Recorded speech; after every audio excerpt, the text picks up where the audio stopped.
yang bawa plastik. Ambil saja materinya. Ya, kemudian ini dia. Ini Pak, ini sebenarnya kerepotannya.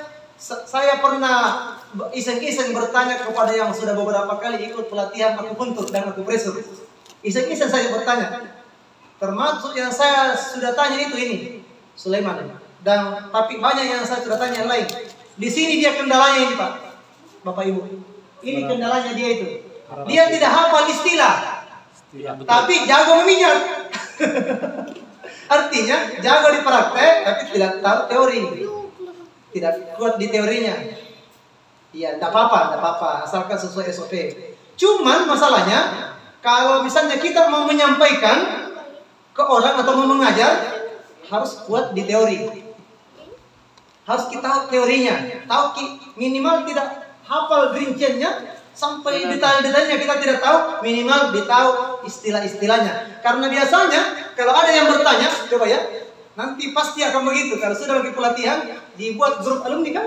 Iya, kita buat grup alumni untuk komentar. Kalau sudah lagi pelatihan, pasti bertanya gitu sama saya di grup itu. Ustadz, kalau sakit begini, titik apa nama titiknya? Saya nanti akan jawab SI1, LE7, kemudian CP7, kemudian KI5, begitu saya jawab. Iya, tapi kalau tidak kita tahu ini, bagaimana caranya tahu? Kalau tidak kita tahu gini, bagaimana caranya mau langsung dipraktekkan? Iya, untuk mengetahui itu, namanya manusia, banyak urusan tak ini, kan bukan praktisi akupresur saja, herbal, pokoknya guru nih juga, pokoknya dosen, beda-beda yang ada juga pedagang, pengusaha, beda-beda.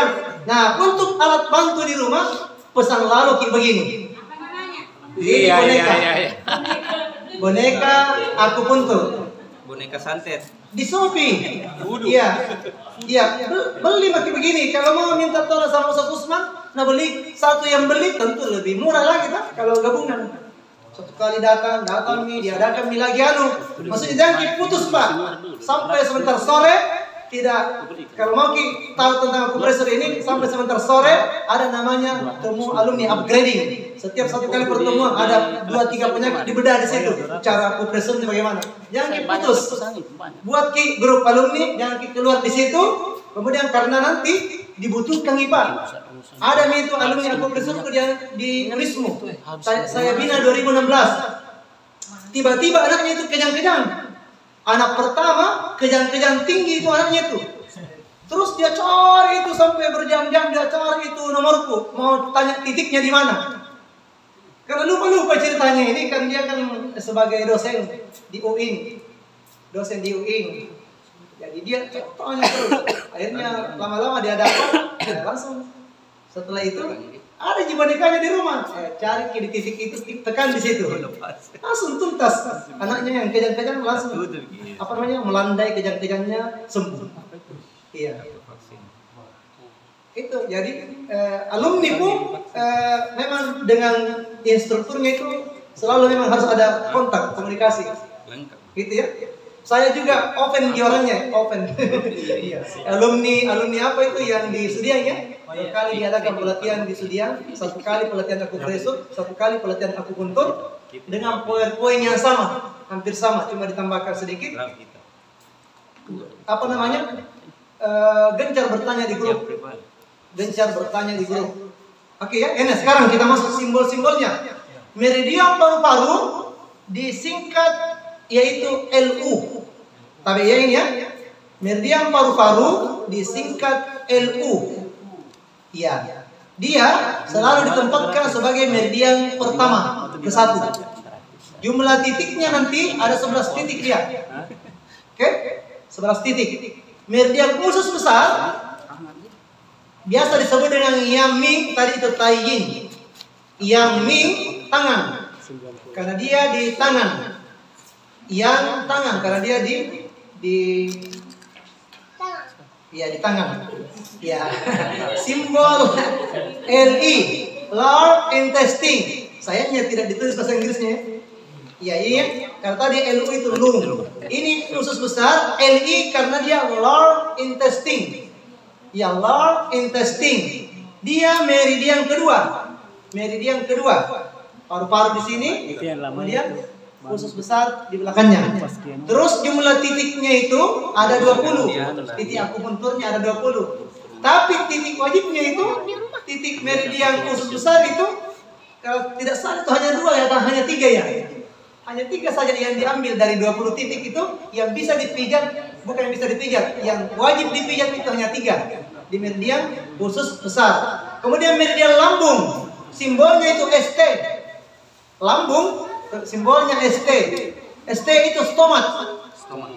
Nah, sedangkan dia ketiga, meridian ketiga, jumlah titiknya untuk titik lambung atau titik ST itu 45 titik. Banyak titiknya dia. Ya, paling banyak titiknya itu adalah kantung kemih. Kemudian limpa, dia masuk kategori meridian tai yin kaki.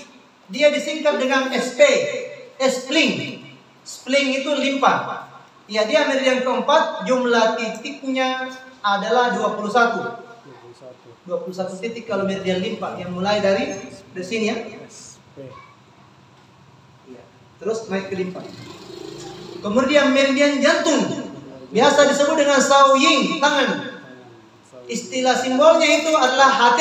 HT itu arti jantung. Heart. Tidak terlalu pasti bahasa Inggris saya.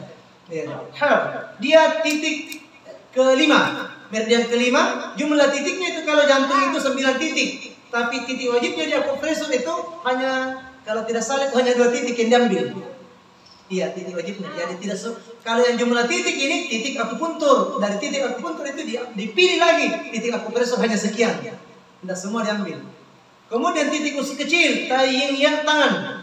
Iya, biasanya dia SI, simbolnya small intestine. Iya, small intestine. Dia meridian ke-6, jumlah titiknya 19. Kantung kemih, tai yang kaki. Dia BL atau bladder. Apa penyebutan yang benar? Bladder. Iya.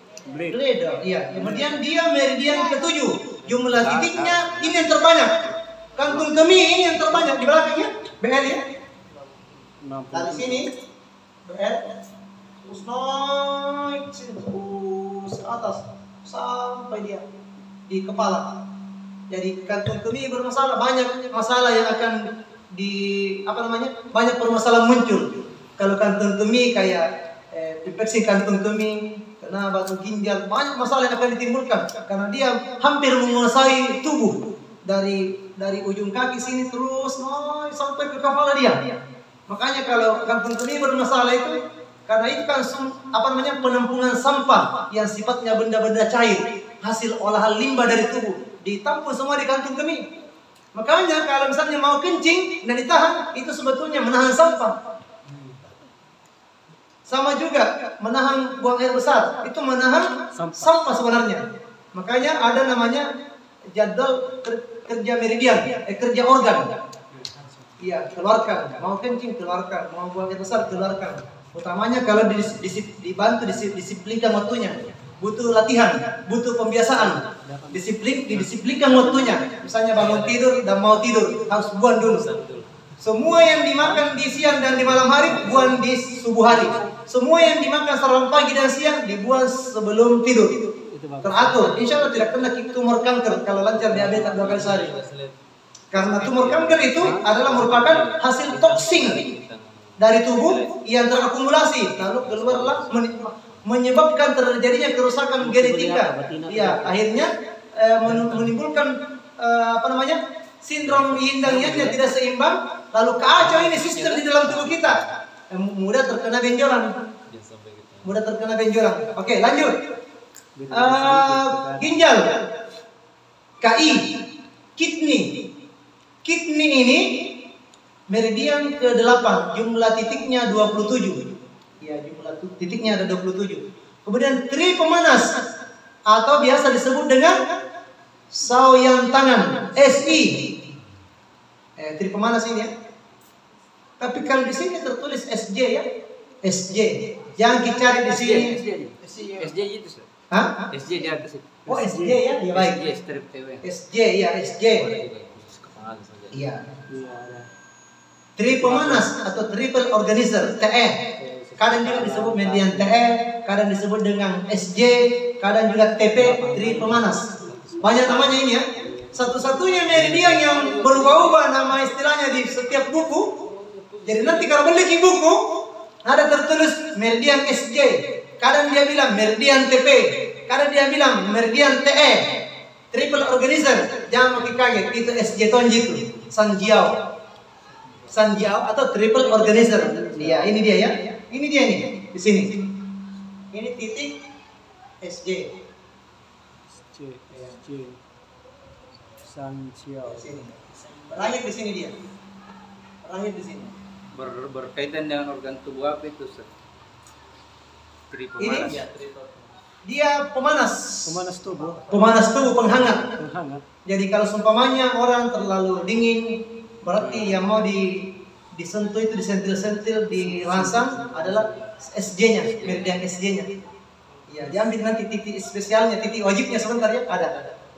Cuma saya tadi mau langsung masuk ke titik wajib akupresur, tapi kalau tidak paham ini agak berat juga.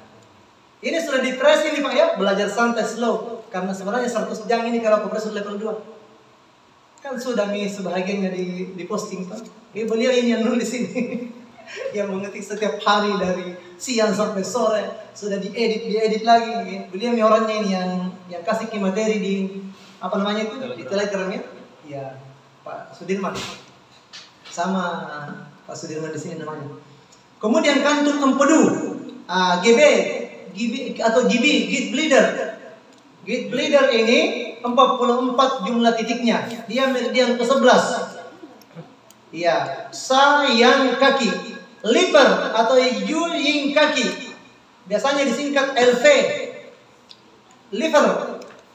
Iya, meridian ke-12. Jumlah titik liver ini ada 14 titik. Tapi ada meridian istimewa. Ya, meridian istimewa ini yaitu conception. Yaitu biasanya conception ini biasa disebut dengan meridian CV atau REN. Ini di depan belakang. sini ya.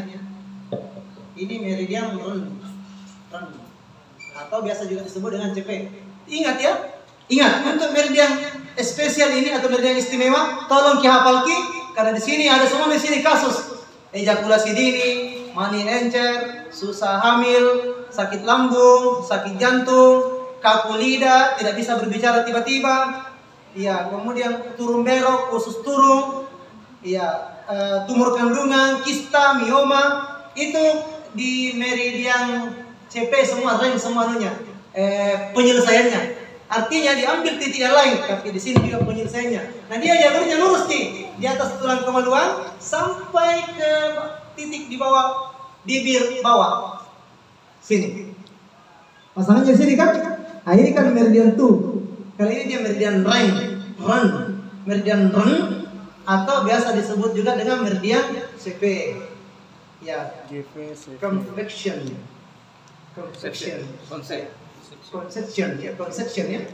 Jumlah titiknya ini dari sini ke atas itu 24 titik dia untuk meridian CP ini atau meridian range. Kemudian ada meridian istimewa Governo. Ini dia meridian du atau tu. Ada buku nak tulis TU, ada buku nak tulis DU, ada buku nak tulis GP.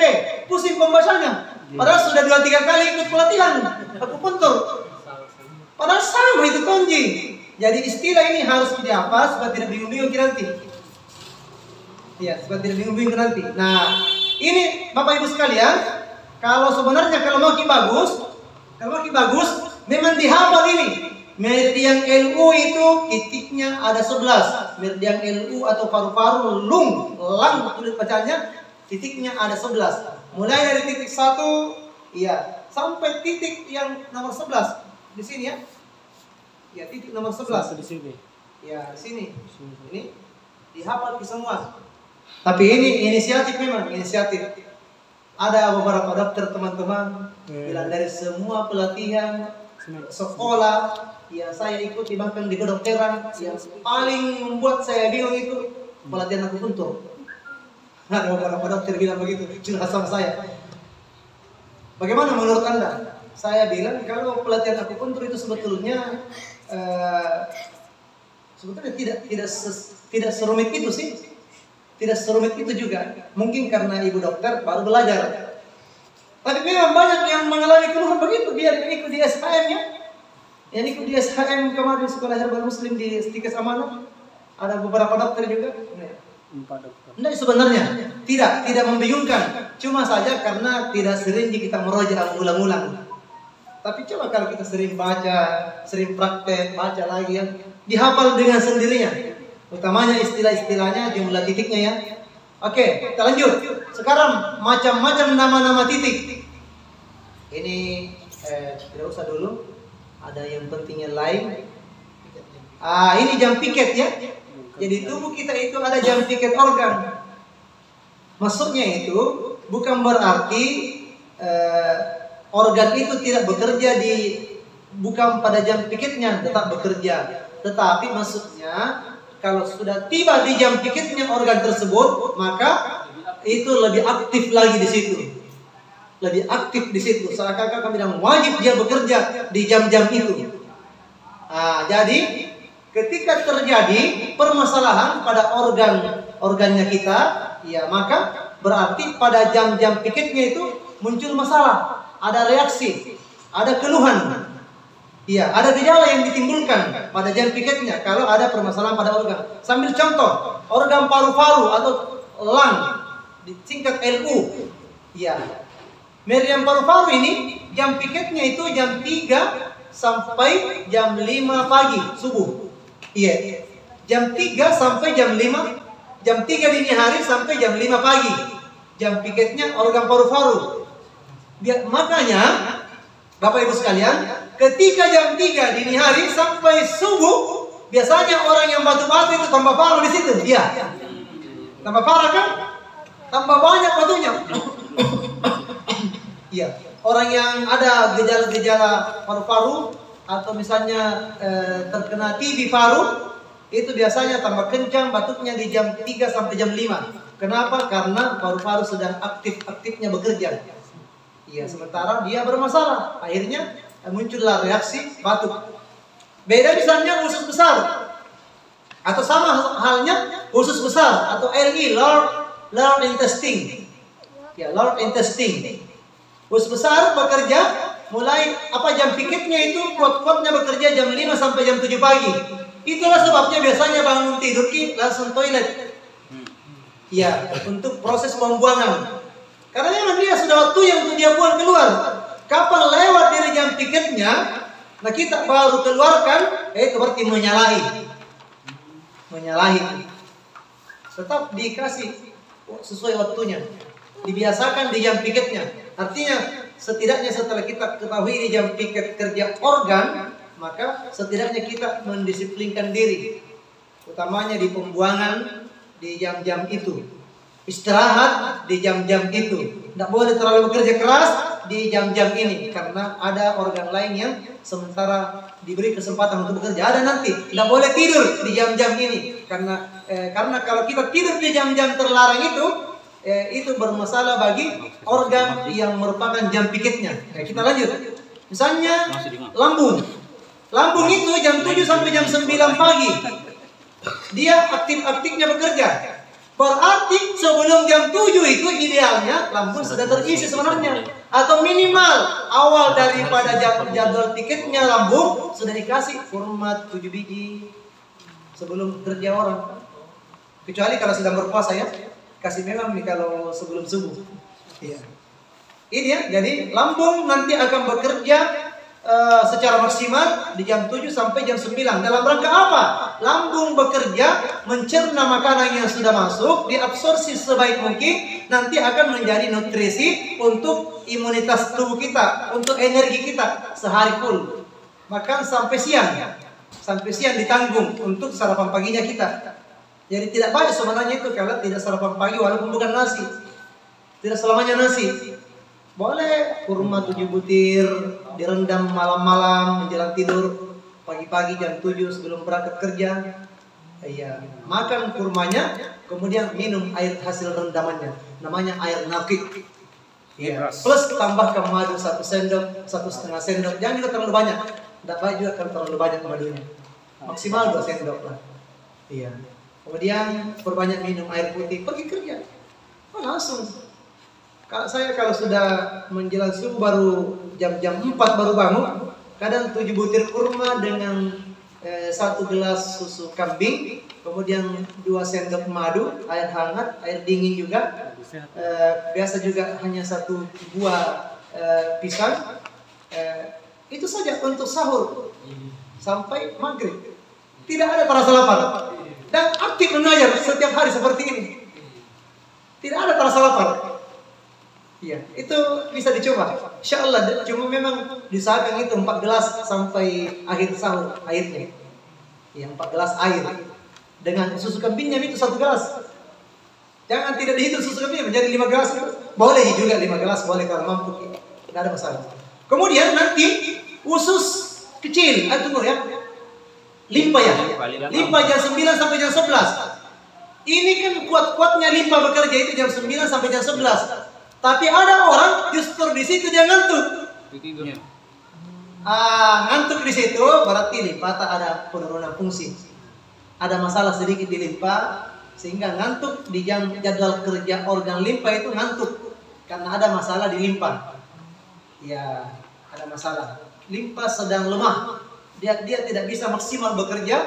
Kan apa pekerjaan utamanya limpa? Mendistribusi makanan ke seluruh tubuh. Jadi makanan yang sudah dipecah-pecah oleh usus halus sudah jadi pasta, kemudian diabsorpsi cairannya, nutrisinya, gizinya, ada semua itu kan dioper ke limpa. Limpa lah yang mendistribusi. Pada saat mendistribusi, ya sarapan pagi kita tadi itu, ya pada saat mendistribusi ada kelemahan di sana, kelemahan oksigen. Mungkin sediaan oksigen dari paru-paru lemah, mungkin paru-parunya juga masalah sehingga bermasalah juga limpanya, berpengaruh juga ke limpa. Ada organ lain tidak sendirian yang limpa bermasalah. Ada teman mitranya juga yang bermasalah. Iya. Ada mitra organnya yang bermasalah juga, akhirnya juga merasakan dampaknya. Dirasakan dampaknya. Nah, disinilah akhirnya ngantuk di jam 9 sampai jam 11. Hati-hati, berarti limpa sedang bermasalah. Kalau seperti itu, kurangi begadang. Mungkin begadang sampai jam 12. Sehingga ngantuk-ngantuk di jam produktif. Jam 9 sampai jam 11 kan jam-jam produktif untuk bekerja. Iya. Tidak efektif, tidak maksimal rasanya kita bekerja kalau sambil ngantuk-ngantuk. Ya, karena ini, makanya bagaimana caranya penguatannya? Ambil titik wajib limpanya. Sebentar saya ajarkan. Titik wajib limpa di mana? Sedikit, hanya beberapa titik yang ditekan-tekan. Di antaranya itu yang paling andalan adalah SP6, 4 jari di atas mata kaki. Afwan. Ini. Tekan di sini 30 kali. Kita tahu yang tekan-tekan. Tapi jangan dalam keadaan kenyang. 3 cun. Ini 4 jari itu 3 cun. 3 cun di atas mata kaki bagian dalam, kiri dan kanan. Tekan di sini. Ini di sini. Ini kan SP6, SP3. SP3 ini enak sekali. Ini ada tulang tenjolan. Di sesudahnya itu ada nyeri-nyeri tekan. 30 kali sini. Iya. 30 kali sini, 30 kali sini. Ini 3, tapi masih ada mungkin lagi titik wajibnya. Ini andalan besar, andalannya orang-orang Tiongkok. Sampai hari ini rahasia umur panjangnya orang Tiongkok itu menekan pada titik limpa. SP3, SP45, kemudian SP6. Iya. Tadi kan ada titik panjang umur kan ST36, stomat 36 lambung. Yang di luar kan. Iya, 3 cun. Iya, 3 cun atau 4 jari dari lutut. Lutut bagian bawah. Itu. Dikombinasi semua. Anak tak kita kasih begitu kalau kerdil. Ya, kerdil kurang nafsu makan, tidak ada selera makan, kurang gairah, sakit-sakitan, coba dia fresh 3 hari saja, tidak setiap hari. Iya, dalam perut kosong, kasih minum saja dulu. Rata dulu dipijat dulu. Anak-anak senang. Baru itu tuh yang 5 pijat dasar tadi, kita baru 5 pijat dasar itu anak-anak sudah keenakan. Mami selalu dipijat sama abinya, sama maminya. Iya. Jadi masa bayi itu tetap menggunakan 5 pijat dasar tambah dengan titik-titik akupresur. Iya. Baik ya. Sekarang Jam 9 sampai jam 11. Jantung jam 11 sampai jam 1. Itulah sebabnya biasanya jam 11 jam 11 itu biasanya kan kalau para ulama itu mempraktikkan kailula. Tidur siang sebelum sholat duhur. Kailula. Iya. Karena untuk mengistirahatkan jantung yang sedang lelah. Apa kaitannya? Apakah betul jantung kita sedang lelah? Dikasih istirahat dulu karena dia sedang bekerja maksimal di jam 11 sampai jam 1 itu? Iya. Karena tradisinya orang-orang salafus saleh dulu adalah mereka mengejar keberkahan yang diucapkan oleh Rasulullah SAW. Apa ucapannya Rasulullah SAW? Bahwa Allahumma barik li ummati fi bukuriha. Ya Allah berkahilah umatku di waktu pagi. Maksudnya itu sesudah salat subuh kita sudah melakukan ekspansi. Fa idza qudiyatis sholatu fantashiru fil ardi wabtaghu min fadlillah. Jika salat telah ditunaikan, bertebaranlah di muka bumi, cari karunia Allah. Cari min fadlillah, karunia dari Allah Subhanahu wa taala. Ketika Abdurrahman bin Auf ditanya rahasia kesuksesan bisnisnya menjadi orang terkaya di antara semua sahabat di masanya, apa rahasia kesuksesanmu wahai Abdurrahman bin Auf? Beliau menjawab, karena doa Rasulullah, Allahumma barik li ummati fi bukuri. Ya Allah, berkailah umatku di waktu pagi-pagi. Makanya saya melakukan ekspansi bisnis, ekspansi dagang sejak pagi-pagi sudah salat subuh, sudah saya kirim utusan ke sini kafilah dan seterusnya ke pasar. Inilah rahasia saya karena doanya Rasulullah. Tapi kan banyak orang kebalikan kata sesudah salat subuh tidur. Padahal sebetulnya seorang muslim itu sesudah salat subuh sudah melakukan ekspansi. Apa yang diplanningkan malamnya, apa yang kita rencanakan kemarinnya itu kita sudah action hari ini. Jangan tunda besok. Apa yang bisa dilakukan hari ini, selesaikan hari ini. Karena esok belum tentu kita dapati. Ya, dari sinilah diparalelkan dengan sebuah hadis bahwa seorang muslim itu kalau hari ini sama dengan kemarin dia rugi. Kalau hari ini lebih jelek daripada kemarin dia bangkrut. Tapi kalau hari ini lebih baik daripada kemarin dia adalah orang yang beruntung. Maka planning kita malamnya atau satu hari sebelumnya kita action hari ini. Sama juga bapak-bapak, ibu-ibu sudah membuat planning bahwa besok saya harus ikut pelatihan akupresur. Maksudnya hari ini kan. Jadi sini dia, jadi memang diistirahatkan itu jantung. Makanya jam 12 kalau orang kantoran kan istirahat sampai jam 1 kan? Iya, istirahat, mungkin baring-baring sejenak, atau istirahat itu tidak mesti tidur. Karena ada juga kadang-kadang di kantoran, di sekolah tidak memungkinkan untuk tidur. Cukup istirahat, berbahan, atau mungkin hanya sandar-sandaran. Dalam rangka apa? Memberikan kesempatan kepada jantung untuk bekerja optimal. Paham sampai sini ya? Nah, kapan-kapan dipaksa di jam-jam kerja piket organ jantung itu bisa saja terjadi penurunan fungsi pada jantung. Nah, sama halnya yang sini ya, usus kecil 13 sampai jam 3, jam 1 sampai jam 3. Di sini butuh makanan nih, butuh makanan. Biarkan usus kecil itu mengerjakan tugasnya. Iya, untuk makan siang dari jam 1 sampai jam 3.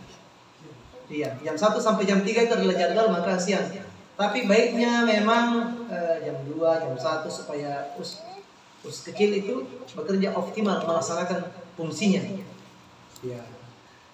Kemudian kantung kemih. Ya, 15 sampai 17. Sedang kuat-kuatnya di situ kantung kemih bekerja. Kemudian jam 17 sampai jam 7 malam yaitu ginjal. Jam 5 sampai jam 7 malam ginjal. Di sini ini jam 5 itu baiknya memang olahraga minimal 15 menit. Idealnya setengah jam. Olahraga ya, kalau tergantung olahraga apa saja. Panahan, kuda, berenang, ya, jogging, sepeda yang senam atau olahraga mandiri saja. Yang apa namanya itu? Ada namanya senam anti stroke. Iya. Senam anti saraf kejepit. Yang sit up itu Sit up, ada sit up untuk vitalitas. Sit up laki-laki untuk vitalitas. Kan ada menjagarkannya kan? Iya, ada di jam-jam itu, jam 5 sampai menjelang maghrib. Iya, menjelang maghrib. Ya, kemudian setelah itu selaput jantung. Nanti dia jam 7 sampai jam 9 malam. Jam 7 malam sampai jam 9 malam. Iya, selaput jantung atau perikardium ini sedang kuat-kuatnya juga bekerja. Sedang kuat-kuatnya bekerja. Ada tambahan di sini. Bapak Ibu sekalian, sesudah salat maghrib adalah merupakan waktu yang paling bagus untuk menghafal. Karena orang yang tajam ingatannya itu karena ginjalnya bagus. Orang yang mudah pelupa karena ginjalnya juga menurun fungsinya. Ginjal yang bagus mempengaruhi daya hafalan, daya ingatan. Ginjal yang lemah suka bingung-bingung, lupa-lupa. Iya. Sama halnya juga jantung. Jantung, ginjal, limpa itu berpengaruh semua itu. Maka mau cerdas, mau tajam ingatannya, perbaiki itu 3 organ utamanya. Iya, limpa, ginjal, jantung. Biar bagus ginjalnya, tapi kalau jantungnya yang mendistribusi darah, oksigen ke kepala, ya itu akhirnya tidak bisa juga maksimal. Krim pemanas jam 9 sampai jam 11. Nanti di sini di jam 11 ini kantung empedu, seluruh sampah-sampah yang sudah diproses oleh makanan yang kita makan 3 kali sehari, makan pagi, siang dan malam itu sampah-sampahnya itu diperas didetes oleh hati, kemudian itu semua larinya ke gate bladder, yaitu empedu. Empedu di situ itu yang melakukan filtrasi, dia pompa keluar itu sampah-sampah tubuh itu. Sampah-sampah yang metabolisme tubuh terakhir itu kalau untuk yang berupa cairan itu terakhir di empedu. Kalau ada nih kelemahan di hati dan di organ empedu itu terjadi batu di situ, batu empedu. Kalau ada kelemahan karena tidak bisa absorpsi, tidak bisa maksimal dia kerja, akhirnya terjadilah tumpukan batu empedu namanya. Tapi kalau ada kelemahan di ginjal tidak bisa maksimal bekerja, melakukan detoksifikasi, melakukan proses olahan terhadap zat-zat yang dikonsumsi, yang dimakan oleh tubuh kita itu, akhirnya terjadi namanya batu urin, batu ginjal, yaitu berada di ginjal. Kalau ginjalnya lagi lemah, iya. Tapi batu ginjal juga ini juga dipengaruhi juga oleh usus kecil juga. Kalau usus kecil lemah, juga pengaruhnya ke ginjal. Ginjal lemah, batu urin juga masalah. Ya, ini semua saling terkait ya. Kemudian jam 11 ini memang sudah saatnya mengistirahatkan tubuh. Karena di sini ada 2 organ yang perlu kita jaga. Organ empedu dengan hati. Ya, organ empedu dan hati itu diistirahatkan di jam 11. Kapan tidak diistirahatkan, begadang lewat daripada jam 11, nanti di usia-usia tertentu itu akan bermasalah 2 organ. Organ empedu dengan hati. Saya beberapa anggota dewan yang datang ke rumah, ya, beberapa anggota dewan yang datang ke rumah, karena kan kalau sudah bahas badan anggaran itu kan sampai subuh sampai pagi itu berdebat. Kalau anggota dewan, utamanya kalau lagi rapat banggar badan anggaran, dan belum lagi kalau ikut di partainya, ada acara di partainya, apakah itu musyawarah, mukernasnya, atau punya sedikit istirahatnya. Kalau anggota dewan ini termasuk, apalagi kalau mau pilkada, pil caleg, anggota dewannya rela bermalam di rumah warga, atau begadang di situ bicara pengalaman dan seterusnya. Akhirnya kadang-kadang itu di usia-usia tertentu kena ini batu empedu, kemudian hatinya bermasalah, terjadi penurunan fungsi hati. Ya, terjadi penurunan fungsi hati. Jadi jangan begadang lebih daripada jam 11 kalau mau aman. Kecuali memang ada betul tidak bisa ditunda. Ada hal yang mendesak tidak bisa ditunda. Begadang baru jadi. Contoh